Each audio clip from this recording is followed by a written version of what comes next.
Assalamualaikum warahmatullahi wabarakatuh. Halo semuanya, saya Mariana Silviasari dari jurusan Sistem Informasi di STMIK Pranata Indonesia Pondok Gede. Di video kali ini, saya ingin mempresentasikan tugas proyek 5 saya, yaitu yang berjudul Implementasi Internet Server menggunakan virtualisasi VirtualBox. Ada materi pembahasan, yaitu yang pertama ada Windows Server, Client Server, VirtualBox, DHCP Server, DNS Server, dan Active Directory. Windows Server. Windows Server adalah sistem operasi versi Windows yang khusus digunakan untuk server atau data center. Biasanya digunakan sebagai server networking perusahaan berbagai layanan berbasis cloud atau sebagai server website, web app, dan lain sebagainya. Fungsi Windows Server yang pertama untuk mengelola dan monitoring komputer klien yang terhubung di sistem jaringan dan sistem operasi dalam menjalankan sistem jaringan tersebut. Yang kedua, untuk membantu konfigurasi server lanjutan dari sisi hardware, software, maupun konfigurasi pada layanan jaringan tersebut. Yang ketiga, untuk memberikan hak kepada pengguna dalam mengakses maupun memanajemen server, baik yang melalui GUI atau CLI. Client Server. Client Server merupakan konsep arsitektur perangkat lunak atau software yang menghubungkan dua objek berupa sistem klien dan sistem server yang saling berkomunikasi melalui jaringan komputer maupun satu komputer yang sama. Server akan menyediakan pengelolaan aplikasi data dan keamanan dan data klien.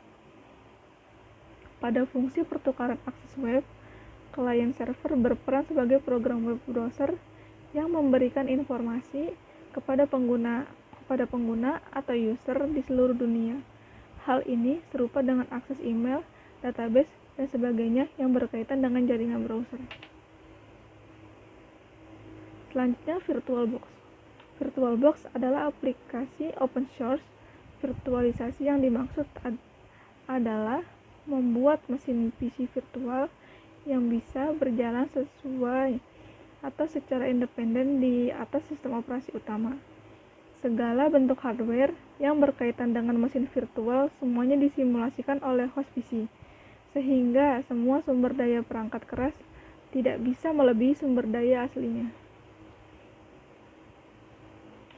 DHCP Server. DHCP atau Dynamic Host Configuration Protocol merupakan layanan pendistribusian alamat IP ke komputer klien secara otomatis. Dengan perangkat ini, seorang admin server tidak perlu melakukan setting alamat IP pada setiap komputer klien yang ingin terhubung dengan jaringan. Fungsi dan cara kerja DHCP Server.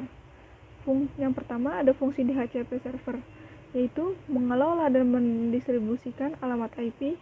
Yang kedua, memperbarui alamat IP secara otomatis dan mendukung penggunaan kembali alamat IP.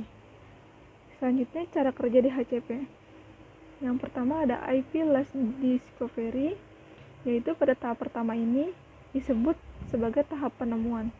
Saat klien terhubung dengan jaringan, klien akan mencari DHCP server yang bekerja pada jaringan tersebut. Selanjutnya, IP-less over. Ketika DHCP server menerima pesan DHCP discover dari klien, server akan membuat penawaran kepada klien dengan mengirim pesan DHCP over ke klien. Yang ketiga selanjutnya, IP-less request.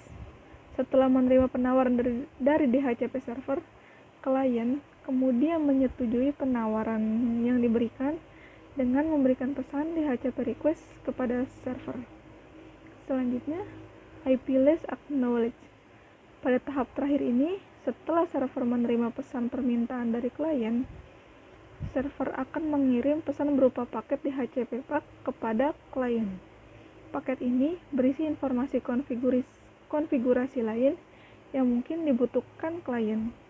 pada tahap alamat IP diberikan, berarti proses konfigurasi IP telah selesai. Selanjutnya, DNS server. DNS atau Domain Name Server adalah sebuah sistem yang menghubungkan Uniform Resource Locator atau URL dengan Internet Protocol Address atau IP address. DNS adalah sistem yang meringkas pekerjaan ini untuk Anda. Kini, Anda tinggal mengingat nama domain dan memasukkannya ke dalam address bar.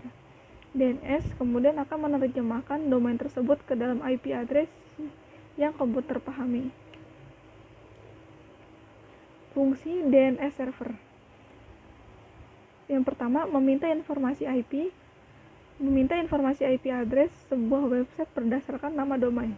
Yang kedua, meminta informasi URL sebuah website berdasarkan IP address yang dimasukkan. Yang ketiga, mencari server yang tepat untuk mengirimkan email.